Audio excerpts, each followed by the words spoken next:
از همراهی و حمایت ارزشمند اسپانسرهای این برنامه، کتابفروشی سرای بامداد با بیش از 2 دهه همراهی با کتابخوانان و دوستداران فرهنگ و ادبیات، کلینیک ساشا سایکوتراپی همراه شما در مسیر سلامت روان و ساختن زندگی آگاهانه تر و معنادارتر. سازمان مهاجرتی مهرانه طباطبایی همراه مورد اعتماد شما در مهاجرت به کانادا با بیش از 30 سال سابقه درخشان.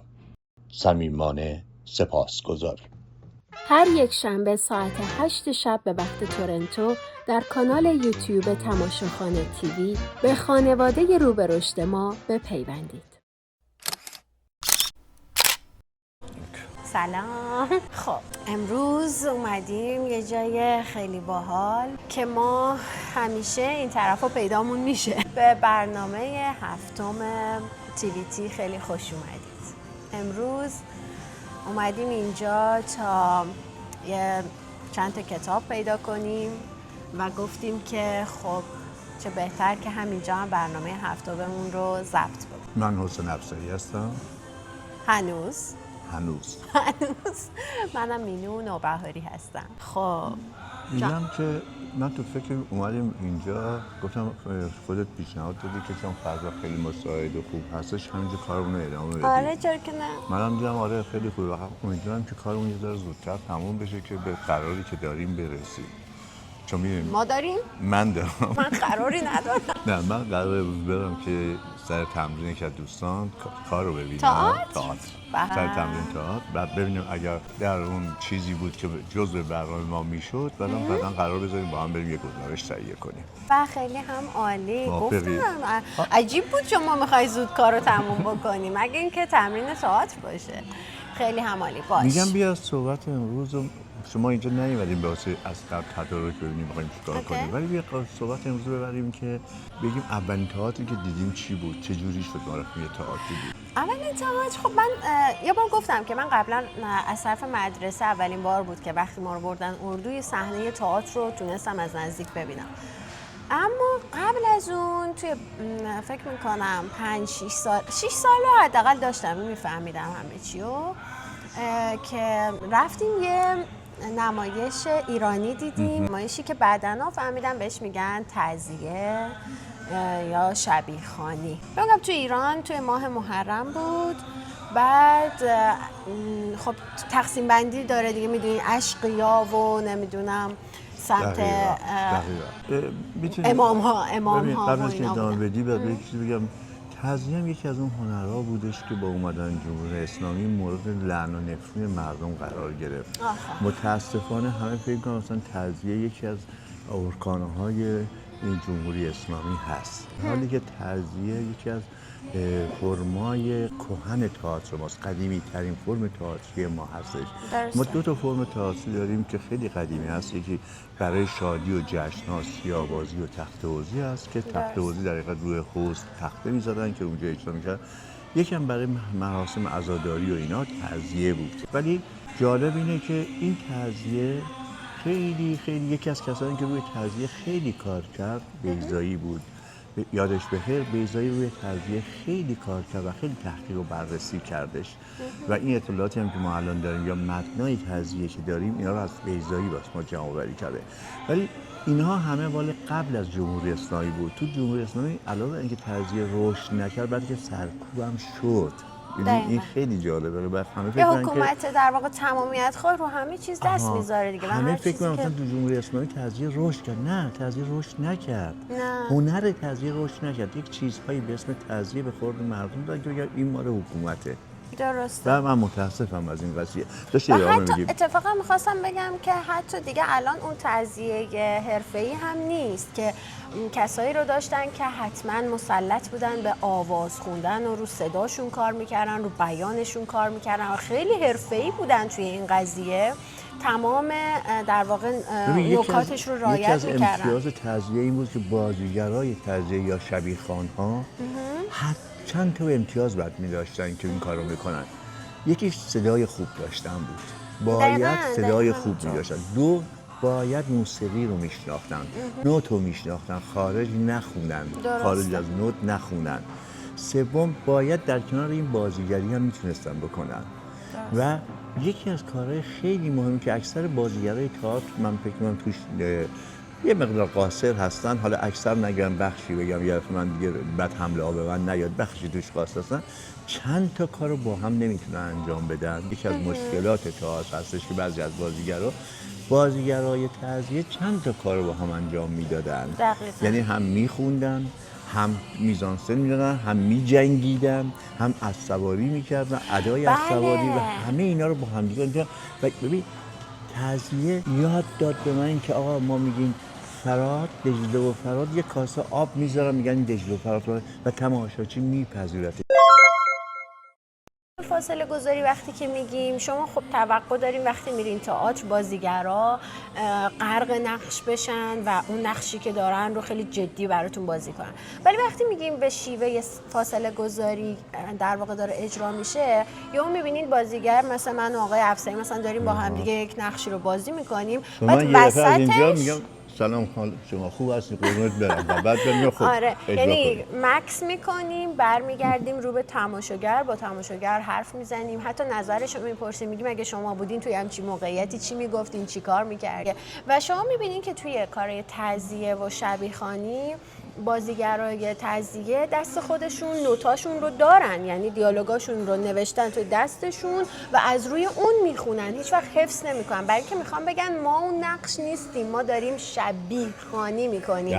برای همین شما در واقع اون ماجرا و اون واقعه رو داریم میبینی، نه اینکه فکر کنید همین الان در واقع غرق اون نقش و اون کاراکتر بخواید بشید. من یه نکته اصلاحی بگم این که گفتم که برش از روی سیاه‌بازی و حوزی، سیاه‌بازی جفت حوزی و تعزیه برداشت، بخشی از چیزاش از اینجا برداشت، بخشی از تئاتر چین برداشت. حالا متأسفانه نمیدونیم تئاتر چین چی داشتش که شبیه به ما بود و کار ما بود و اینا، از اینم برداشت کرده برش. خودش هم چند جای اذعان میکنه که من از فرمای نمایشی چین و ایران استفاده کردم. آره، و حالا یه چیزی من بهتون بگم، ما صحبتمون رفتش سمت اون در واقع نمایش ایرانی و من داشتم به این فکر میکردم که ما توی دانشگاه که خب حالا ما رشتمون تئاتر بود، همین الانم خیلی راجع به تئاتر کشورهای دیگه، حتی تاریخ تئاتر وقتی صحبتش میشه راجع به یونان و راجع به اروپا و کشورهای در واقع مختلفی که توی تئاتر کار کردن صحبت میشه، ولی ما خیلی کم قدر هنر خودمون، قدر داشته های خودمون رو میدونیم. من زمانی که هنرستان درس میخوندم و رشتم تئاتر بود، وقتی راجع به رشت میخوندم همون موقع میگفتم اینو که ما خودمون داریم، حتما باید بشینیم تا خارجی ها بیان به ما یاد بدن چیزی که خودمون داشتیم از قبل. برای همین خیلی خوبه که ما اینا رو بدونیم و قدر هنر خودمون، تئاتر خودمون و میراث فرهنگ هنریمون رو بیشتر بدونیم. ما حالا چون راجع به تعزیه صحبت کردیم، راجع به یکی صحبت کردیم، ولی من می‌خوام این دو نفر رو باز مشخص‌تر صحبت کنم. در رژیم گذشته در جشن هنر شیراز یکی از چیزایی که خیلی بهش پرداختن هم تعزیه بود و هم سیاه‌بازی. و یکی از کسانی که این رو به ما یاد داد بیضایی بود، ولی یکی از کسانی که اینا رو تدارک دید، جمع‌آوری کرد از اطراف و اکناف ایران. چون می‌دونید تعزیه، بهترین تعزیه میگم مال فراهانه، بعد میگم مال ایران. پرویز صیاد بود. پرویز صیاد یکی از کسانی بود که تعزیه در کل ایران گشت و جمع‌آوری کرد و گروه‌های تعزیه رو جمع‌آوری کرد و اینها رو به جشن هنر شیراز آورد. و بعدش هم سیاه‌بازی رو با سعدی افشار برد توی جشن هنر اجرا کردن و برای مهمونای غیر ایرانی خیلی عجیب غریب بود. حالا یه زمانی که فرصت بشه راجع به این بعداً بیشتر صحبت می‌کنم. حتما. خب پس بیاین حالا راجع به چیز دیگه میخوام صحبت بکنم، راجع به این که ما خاطرمون رو گفتیم از این، من حداقل گفتم. شما تا اونجا گفتین که رفتین تعزیه. آره رفتم دیدم و بالاخره اون اولین صحنه بود که من کلی جمعیت اونجا دیدم و یک شیوه‌ای از نمایش رو باهاش آشنا شدم. اما چی میشه که تماشاگرها جذب تئاتر میشن؟ چی میشه که یه سری از تماشاگرها همیشه میان تئاتر میبینن، همه کارهای ما رو دیدن یا کارهای بقیه رو میرن میبینن و بهشون میگیم تماشاگرای حرفه‌ای تئاتر، تماشاگرای جدی تئاتر، یعنی دیگه کم با اصطلاحات تئاتر هم آشنا شدن و بالاخره. ولی خب بعضیام اتفاقی میان دیگه. ببین تئاتر، من باز خودم یه تقسیم بندی کردم تماشاچی تئاتر رو و توی 3-4 کلاس گذاشتم. یک کلاسش اینه که تماشاچی تئاتر اتفاقی میاد تئاتر. حالا این اتفاق چیه؟ این اتفاق میتونه یکی از اقوامش تو اون تئاتر باشه، آره. یکی از نزدیکانش، یکی از دوستانش، یکی از این تو اون تئاتر باشه. اینم واسه خوشایند اون میره اون تئاتر رو میبینه. میتونه یکی بلیط افتخاری بهش داده باشه برای بیاد اون بلیط افتخاری رو ببینه. میگه حالا بلیط هست اگه وقت شد فلان شد میره. یا اینکه تو اگه دقت کرده باشی خیلی از تماشاچی تئاتر بلیطاشون همون روز برنامه تهیه میکنن، برای اینکه میگن اگه یه مهمونی چیزی بود خب ولش کن، مهمونه رو میچسبیم تئاتر رو کنسل میکنیم. من اینا رو میگم تماشاچی گذری. آره. یه بخش از تماشاچیایی هستن که با کتاب و اینا سر و کار دارن و دوست دارن کتاب میخونن، میگن تئاتر هم بریم ببینیم. که تو آماری که من خوندم، نه فقط واسه ایران، واسه کل دنیا من میخوندم، بیشترین تماشاچی تئاتر تماشاچی دانشجوها هستن و دانشجوهای رشته هنر و علوم انسانی. اینا بیشترین تماشاچی تئاتر هستن. و بعدش تماشاچی اون که ما بهش میگیم تماشاچی ثابت که متاسفانه تو خارج از کشور کم داریم، زیاد نداریم تماشاچی، ولی داره رشد میکنه و این خوشایندی که رشد میکنه که این تماشاچی سالم، این ثابت و دائمی تئاتر کسایی هستن که دنبال میکنن تئاتر رو، یا اینا به خاطر خود تئاتر میرن، یا به خاطر اسم نویسندش میرن، یا به خاطر اسم کارگردانش میرن، به خاطر اسم یه بازیگری میرن، به خاطر سبک یه کارگردان میرن، به خاطر فرم کارهای اینا دیگه دائمی تئاتر هستن. ولی یک چیزی ولی قسمت اول دوم که گفتم، خطر اینه که اینا که کسانی که میان بار اول یک تئاتر میبینن، اگر این تئاتر ضد تئاتر باشه اونها دیگه امکان نداره تو سالن تئاتر پا بذارن. ببین واقعا خیلی مهمه. حالا ما تماشاچی رو با تبلیغات، با اینکه بیاین خوبه، بیاین ببینین، و حالا یه نفر دوستش دعوتش میکنه، بلیتی به دستش میرسه، چیزایی که گفتین میان، ولی مهم اینه که آیا اون تئاتر باعث میشه که اون تماشاگر گذری تبدیل به یک تماشاگر دائمی بشه. این خیلی مهمه که اون تئاتر توسط کسایی روی صحنه بره که بلد اون کار هستن. مثل هر کار دیگه ای، شما هیچ وقت دوست نداری بری توی یه آرایشگاه کسی که این کار نیست قیچی رو بگیره دستش و موهاتو بزنه.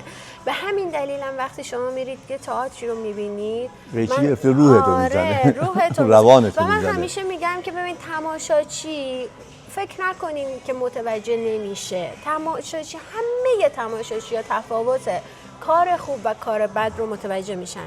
فقط تفاوت تو نوع نقد کردنه. بعضیا خب یاد گرفتن، میدونن، حرفه‌ای تر هستن و خب دقیقاً میدونن که مشکل کجاست، میدونن چه اتفاقی افتاده.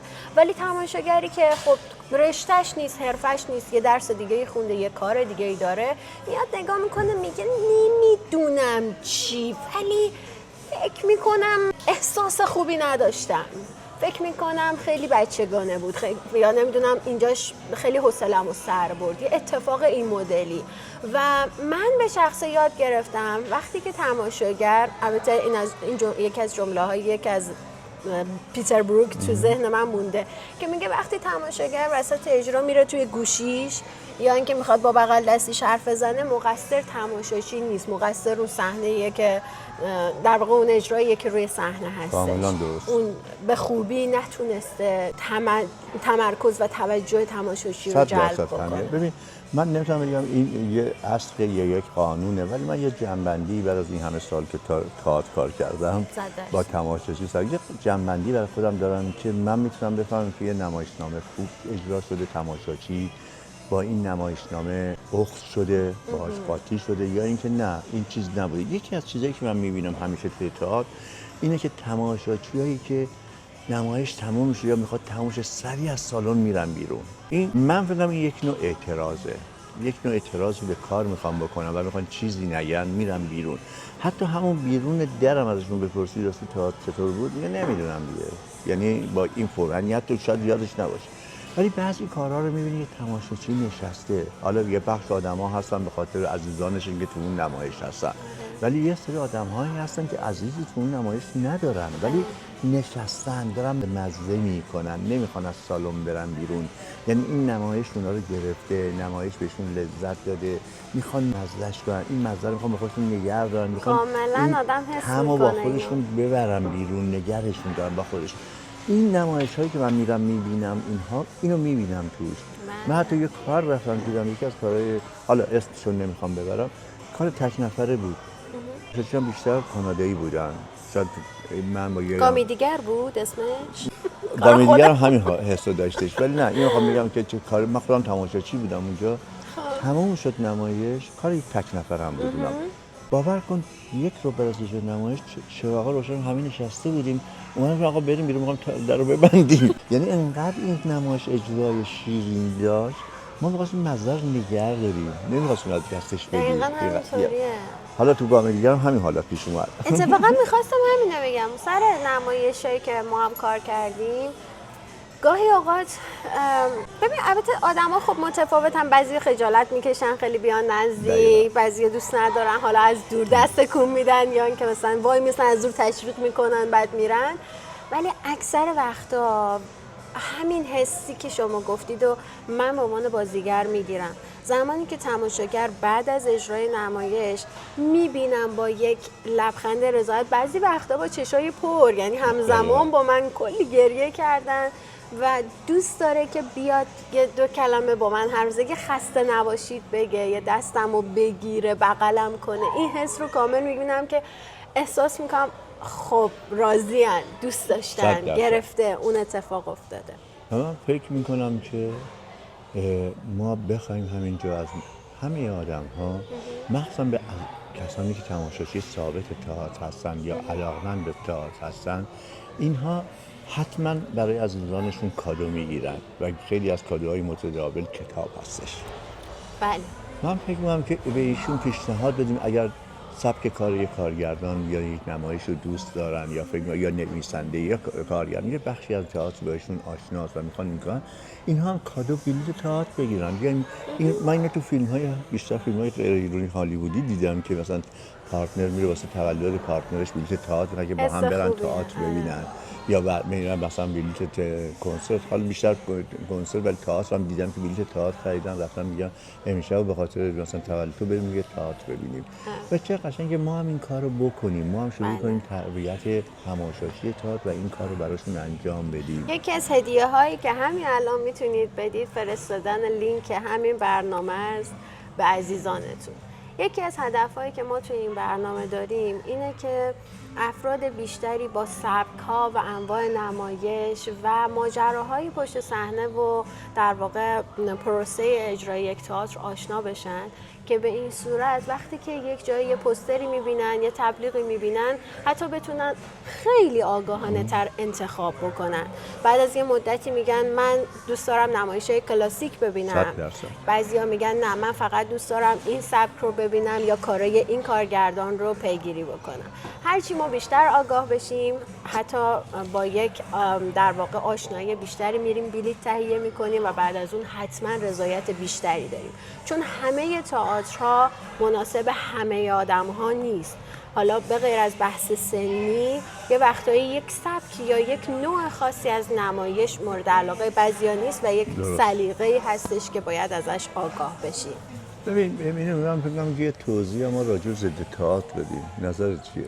بله حتما. میتونی بگو به ضد تئاتر چی؟ اگر اجازه بریم یه برنامه ببینیم، برای برنامه نه بریم یه برنامه ببینیم برگردیم ادامه بدیم.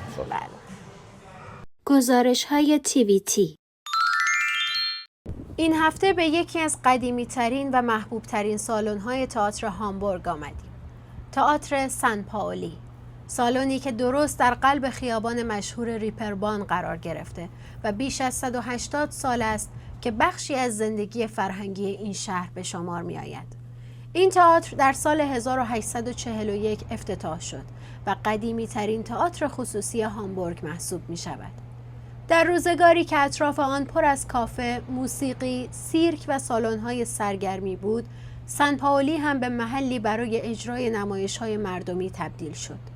نمایش‌هایی که هم کارگران بندر و هم بازرگانان شهر می‌توانستند کنار هم تماشا کنند.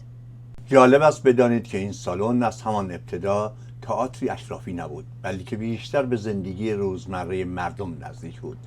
در قرن 19 نمایش‌های کمدی، اپرت، نمایش‌های موزیکال و آثار طنز اجتماعی بیشترین مخاطب را داشتند. همین ارتباط نزدیک با مردم باعث شد که سن پائولی همیشه رنگ و بوی محله خود را حفظ کند. محله‌ای که به آزادی، موسیقی، دریانوردان و شب‌های جنب و جوش شهرت دارد. اما مانند بسیاری از سالن‌های آلمان، دوران جنگ جهانی دوم برای این تئاتر هم آسان نبود. در سالهای حکومت نازی‌ها برنامه‌های هنری زیر نظر دولت قرار گرفت و بسیاری از نمایشنامه‌هایی که با سیاست رسمی حکومت همسو نبودند، اجازه اجرا پیدا نمی‌کردند. سن پائولی نیز ناچار بود آثاری سرگرم کننده، کمدی و موزیکال اجرا کند. نمایش‌هایی که بیش از آن که مردم را به اندیشیدن دعوت کنند، برای حفظ روحیه عمومی و دور کردن ذهن تماشاگران از تلخی جنگ طراحی می‌شدند. ساختمان تئاتر نیز در جریان بمباران‌های هامبورگ آسیب دید، اما برخلاف بسیاری از بناهای تاریخی شهر به طور کامل از بین نرفت و پس از پایان جنگ دوباره فعالیت خود را آغاز کرد. پس از جنگ سن پائولی کم کم هویت تازه‌ای پیدا کرد. از دهه‌های پایانی قرن 20 این سالن تلاش کرد میان تئاتر هنری و تئاتر عامه‌پسند تعادل برقرار کند. یعنی هم آثار کلاسیک را اجرا کند و هم نمایش‌هایی که برای مخاطب امروز جذاب باشد. نمایشنامه‌هایی از برتولت برشت، آرتور میره، یاسمین رضا و همچنین آثار نویسندگان معاصر آلمان در این سالن روی صحنه رفتند. اجرای اپرای سپولی، برشت و کورت وایل، مرگ فروشنده اثر آرتور میرر و مجموعه نمایش‌های فرانس ویتنبرینگ با موضوع زندگی در محله سن پائولی از تولیدات شاخص این تئاتر به شمار می‌آیند. یکی از ویژگی‌های مهم این تئاتر توجه ویژه به خود شهر هامبورگ است. مدیران سن پائولی معتقدند تئاتر باید داستان مردم همان شهری را تعریف کند که در آن زندگی می‌کند. به همین دلیل بارها نمایش‌هایی درباره تاریخ بندر هامبورگ، زندگی مردم محله سن پائولی و فرهنگ شمال آلمان تولید شده است. موضوعی که باعث شده این سالن هویتی کاملاً متفاوت با بسیاری از تئاترهای دیگر آلمان داشته باشد. سن پائولی فقط یک ساختمان قدیمی نیست، بلکه بخشی از حافظه فرهنگی هامبورگ است. سالنی که انقلاب‌های هنری، جنگ، بازسازی شهر و تغییر سلیقه تماشاگران را پشت سر گذاشته و هنوز هم هر شب چراغ صحنه‌اش روشن است. شاید راز ماندگاری این تئاتر همین باشد، اینکه در طول نزدیک به 2 قرن هیچگاه ارتباطش را با مردم از دست نداده است. تئاتری که هم تاریخ را روایت می‌کند و هم با زمانه امروز نفس می‌کشد. این تئاتر در آلتوناست. آلتونا نقش اساسی در زمان جنگ داشت و هیچ وقت تسلیم ارتش نازی نشد. ژان پل سارتر هم نمایشنامه گوشه‌نشین‌های آلتونا را درباره همین مکان نوشته است. تا گزارش بعدی، بدرود. ما برگشتیم با ادامه صحبت در رابطه با تئاتر ضد تئاتر. ضد تئاتر چیه که ما نمیخوایم شما برید اون کارا رو ببینید؟ توضیح بده ضد تئاتر. من شروع کنم؟ آره حتما. ببین من البته قبلا هم گفتم هر کاری که توسط آدمی که اون کار رو بلد نباشه وقتی انجام میشه رو همیشه میگم ضد اون کاری هستش که به صورت حرفه‌ای داره انجام میشه. به هر حال تئاتر حرفه‌ای یه سری ویژگی داره. کارگردانی که میدونه در واقع با اجرای این نمایش چی میخواد بگه و وقتی که میخواد اون چیزی رو که حالا موضوع اصلی نمایش هست بیان بکنه، باید اون سبک رو بشناسه، باید مخاطبش رو بشناسه، باید زمانی که داره اون تئاتر رو برای اون زمان کار میکنه رو بشناسه و مناسب اون کار بکنه. ریتم رو بلد باشه، هدایت بازیگر، انتخاب بازیگر، موسیقی، طراحی صحنه. چون در گذشته حتی این واژه فرانسوی هستش، واژه میزانسن در واقع، ولی تو فیلم‌های قدیمی فرانسه نگاه بکنیم به جای اسم کارگردان می‌نوشتن میزانسن. یعنی هر آنچه که شما روی صحنه تئاتر می‌بینید میزانسنه. هر آنچه، حتی گرد و غباری که روی صحنه یا توی فیلم‌ها حتی می‌بینید، اون هم میگن توسط کارگردان تایید شده یا گذاشته شده. بنابراین خیلی مهمه که نمایش وقتی میره روی صحنه، اول از همه مطمئن بشید کارگردان اون نمایش کسی هستش که به جد اون کار رو بلده و میدونه که چطور باید اون کار رو حرفه‌ای در واقع روی صحنه ببره. من فقط چند تا نکته بهش می‌خوام اضافه بکنم که چیزی نمیشه. ببین کار، حالا تو میگی حرفه‌ای، من میگم کار بلد یا هر چیزی اسمشو بذاریم، ضد تئاتر اینه که تو یک متن بگیری دستت با چند نفر اینو بخونیم بعد حفظ کنیم بریم روی صحنه. این میشه ضد تئاتر. تئاتر همونش که گفتی احتیاج به خیلی عوامل داره. برای که وقتی یک کارگردان میاد یک متن انتخاب میکنه برای کار، اول اصلا باید ببینید چرا این متن انتخاب کرده، دلیل انتخاب این متنش چی بوده و میخواد اینو برای کی میخواد ببره روی صحنه، برای چه قشری، چه سنی، چه آدمایی میخواد ببره روی صحنه. حالا بر مبنای اینا باید این نمایش رو آمادهش کنه. ولی وقتی اینا هیچ کدوم نیست یا متاسفانه به غلط توی جامعه ایرانی، من جامعه دیگر رو نمیدم، اینجا افتاده که یه نمایشی که توش یکی صدا ساز میزنن یا یکی آواز میخونه میگن این تئاتر موزیکاله. نه، این تئاتر موزیکال نیست دوستان من.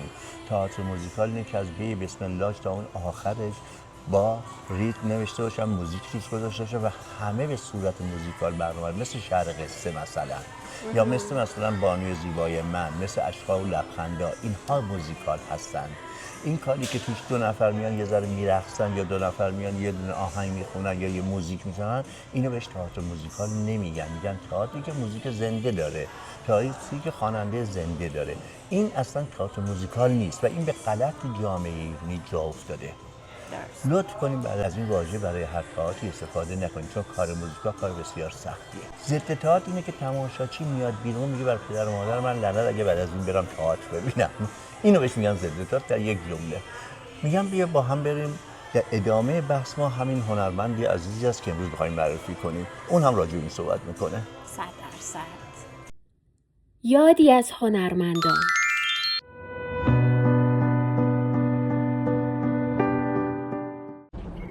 به درگاهشان شخص پیشان سپاهان. سپهبد. آیین شما این است؟ کدام آیین؟ یک زن و دو کابین. اگر من ناروا کام برگردم بر این کشور بلا پرواز گیرد. دمان ابری به بوم ما سیل مرگ بارد. ای فرمانروا، میان حکم تو و اطاعت من نیروی دیگری به ضد گردن کشیده است، آنکه بر شاخه خشک تن تو بهار خورانی رویاند. برایم زرهی میساز و سپری از استوارتری.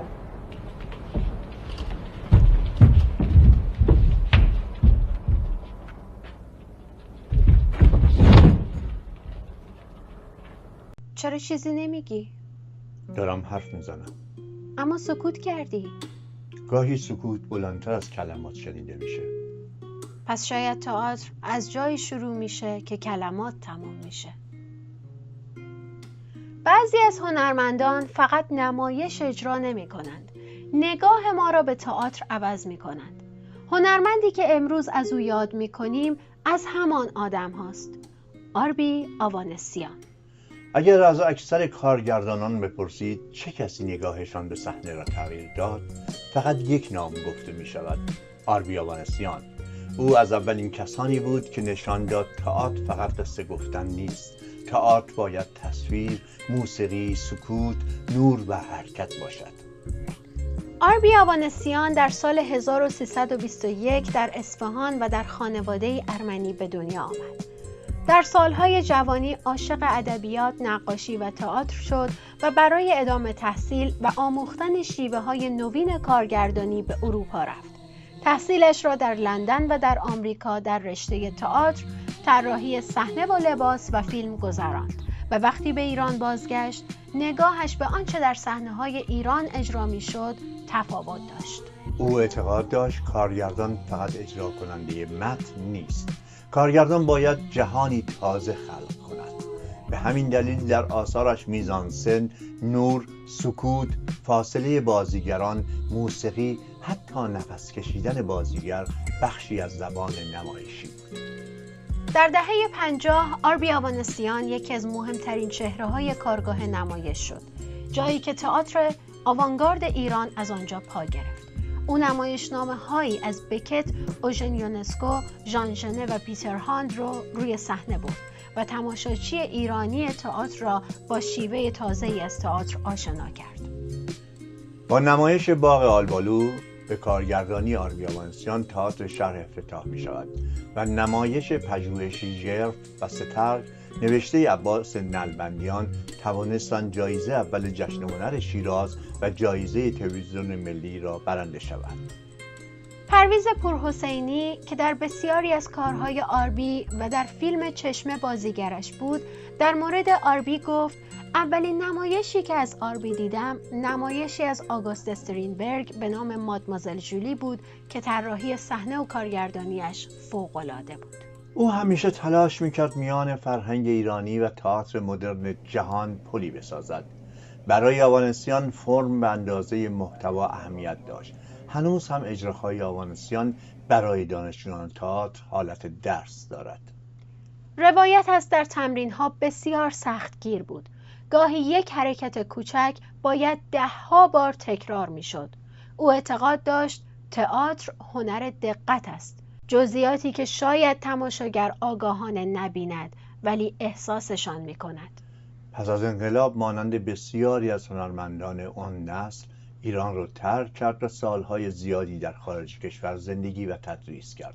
در دهه 70 با قولهای بسیار دوباره برگشت به ایران و چند ماهی بیشتر دوام نیاورد و دوباره به فرانسه برگشت. آربی 2 فیلم نیز کارگردانی کرد: چشمه در ایران و چگونه پیشبند سوزاندوزی شده مادرم در زندگیم گسترده می شود که در فرانسه ساخته شد. آربی همیشه می گفت تئاتر هنر دیدن دوباره است. آربی یادمان داد که روی صحنه فقط بازیگر نیست که دیالوگ می گوید. سکوت و فاصله ها هم می توانند روایتگر باشند. برنامه 7 را تقدیم می کنیم به آربی آوانسیان. هر کجا هست به سلامت باشد. یک نکته برای شما تماشاگران عزیز: وقتی به تئاتر میایید حتما بروشور نمایش رو تحویل بگیرید. چند دقیقه وقت بگذارید و آن را بخوانید. بروشور اولین گفتگوی نمایش با شماست. کمک می‌کند دنیای اثر را بهتر بشناسید و با نگاه بازتری به تماشا بنشینید. یک نکته هم برای اهالی تئاتر: بروشور فقط یک کاغذ تبلیغاتی نیست، بخشی از هویت نمایش است. اگر با دقت و احترام تهیه شود میتواند سالها بعد هم به عنوان یک سند فرهنگی باقی بماند. پس برای بروشور همانقدر وقت و سلیقه بگذارید که برای صحنه، نور و بازی ها میگذارید. تئاتر از روی صحنه آغاز می شود اما در ذهن تماشاگر ادامه پیدا می کند و بروشور پلی میان این دو است. معرفی کتاب: چگونه ممکن است که یک چیز زنده از چیزی غیر زنده به وجود آمده باشد؟ مرز بین شیمی و زیست شناسی، بین زنده و غیر زنده کجاست؟ چگونه اولین مولکول‌های خود تکثیر شونده به وجود می آیند؟ چه شرایط ژئوفیزیکی و شیمیایی لازم است تا چیزی زنده از ماده غیر زنده پدید آید و چگونه تکامل شروع شد و به پیچیدگی فرایند حیات منجر گردید؟ جالبی این کتاب این هست که میاد 2 نحله فکری به خلقت مطرح میکنه. یه نگاهی که به یه عقل کل معتقده که دنیا رو ساخته، روز اول دریاها رو ساخته، آسمان‌ها رو ساخته، کوه‌ها رو ساخته، روز دوم، سوم، روز ششم، روز هفتم گفت جمعه تعطیل برید خونه ها. یه نگاهی اینه. یه نگاه هم این که به وجود اومدن جهان کاملا تصادفیه. کاملا تصادفیه، میتونست نباشه. این بحث کتاب اینه. یعنی به شیرینیش از اینجاست که آدم به یه چیزایی مطرح میکنه که آدم هیچ وقت بهش فکر نکرده. درود دوستان، من سعید چوبک هستم، مدیر مسئول کتاب فروشی و نشر بامداد. امروز در خدمتتون هستم که کتابی معرفی کنم که بسیار ارزش علمی داره از آقای دکتر فیروز جهانی. این کتاب هستش پس منشأ حیات. منشأ حیات از ماده هوشمند تا پدیده‌های حیاتی. این کتاب جلد اول هست و جلد دومی هم در راست. این کتاب از اون جهت ارزش داره که به مسئله حیات و پدیداری حیات از نگاه علمی مطرح میکنه، از همون اولی که هسته اولیه موجود زنده شکل میگیره. در ادبیات علمی ایران کتاب از این دست به باور من وجود نداره. ترجمه زیاد بوده از اوپارین و دیگران، کتاب ترجمه در باب حیات و به وجود آمده حیات بسیار مطبوع هست، ولی این کتاب از آقای دکتر فیروز جهانی یک چیز دیگری است. آقای دکتر فیروز جهانی در زمینه زیست شناسی، فیزیک و شیمی و حتی میتونم بگم فلسفه نظر دارن و من که خوندن این کتاب رو به شما توصیه میکنم. کتاب در حدود 680 صفحه است و امیدواریم که بتونیم جلد دوش هم چاپ کنیم. چاپ این کتاب برای نشر بامداد که معمولاً کتاب‌های رمان و تاریخی رو چاپ میکنه، انتشار یک کتاب علمی افتخار بزرگی برای سرای بامداد هست. خب کار ما تموم شد. آره. ما هم داریم دیگه برمیگردیم. فرصتی نمی‌کنیم بخوایم بریم توی استودیو خداحافظی کنیم. من فکر می‌کنم که همینجا کار خداحافظی انجام بدیم. ولی قبل از اینکه خداحافظی کنیم، من یه خواهشی از بینندگانمون دارم. بفرمایید. میخوام که خیلی از دوستان، خیلی از آشنایان لطف میکنن راجع به برنامه نظر میدن، ولی همه اینا رو خصوصی برای من مینویسن یا خصوصی برای مینو مینویسین. لطف کنین اگر همین نظرات، همین نقطه نظراتون رو تو خود همون یوتیوب زیر خود برنامه بنویسین، خیلی برای ما، هم برای ما بهتر، هم دوستان دیگه از نظرهای شما آگاه میشن. مثلا دوستی برای من نوشت که از اکبر رادی شما گوشتین خیلی خوبه، من 9 سال شاگردش بودم و پیشش در خیلی مفصل نوشته. من چقدر دوست داشتم اینو تو زیر خود برنامه تو یوتیوب نوشت که شما هم میتونستین بخونی. پس شما این لطفو در حق ما بکنین، نظرات، کامنتاتون رو زیر خود برنامه بذارید. تا هفته دیگه مواظب خودتون باشید. لبتون خندون و دلتون شاد. بدرود. بدرود. تاریخ دوباره تکرار میشه.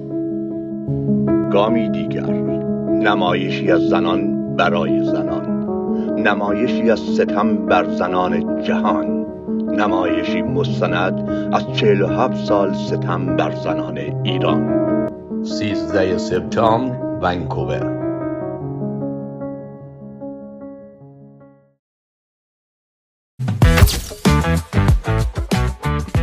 از همراهی و حمایت ارزشمند اسپانسرهای این برنامه، کتاب فروشی سرای بامداد با بیش از 2 دهه همراهی با کتابخوانان و دوستداران فرهنگ و ادبیات، کلینیک ساشا سایکوتراپی همراه شما در مسیر سلامت روان و ساختن زندگی آگاهانه تر و معنادارتر. سازمان مهاجرتی مهرانه طباطبایی همراه مورد اعتماد شما در مهاجرت به کانادا با بیش از 30 سال سابقه درخشان. صمیمانه سپاسگزاریم. هر یک شنبه ساعت 8 شب به وقت تورنتو در کانال یوتیوب تماشاخانه تیوی به خانواده رو به رشد ما بپیوندید.